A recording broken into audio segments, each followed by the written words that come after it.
ফিলিস্তিনের গাজা ভূখণ্ডে ইসরায়েলি গণহত্যা নিয়ে যখন খোদ আরব বিশ্ব নীরব, তখন ইউরোপের বুকে ব্যতিক্রম কণ্ঠ হয়ে উঠেছে স্পেন। কেবল সমালোচনা নয়, বাস্তব পদক্ষেপও নিয়েছে দেশটি।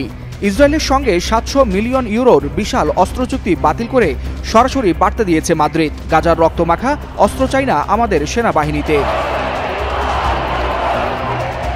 সম্প্রতি প্রকাশিত দেশটির সরকারি নথিতে দেখা গেছে, ইসরায়েলি প্রতিষ্ঠান এলবিট সিস্টেম থেকে আধুনিক রকেট লঞ্চার কিনতে যাচ্ছিল স্পেন, কিন্তু মানবিক অবস্থানকে অগ্রাধিকার দিয়ে তা বাতিল করেছে সানচেজ সরকার। শুধু তাই নয়, আরও কয়েকশো মিলিয়ন ডলারের আরেকটি ক্ষেপণাস্ত্র লঞ্চারের চুক্তিও বাতিলের পথে। অর্থাৎ সামরিক সম্পর্ক ছিন্নের দোরগোড়ায় দাঁড়িয়ে আছে মাদ্রিদ তেল আবিব।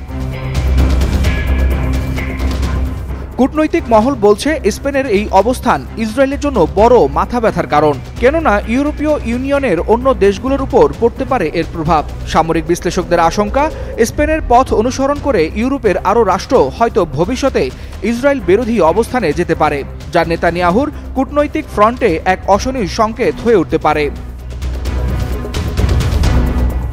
মানবিক দায়বদ্ধতাকে সামনে রেখে স্পেনের এই আগ্রাসী পদক্ষেপ যেন গাজার রক্তের বিপরীতে ক্ষিপ্র প্রতিধ্বনি।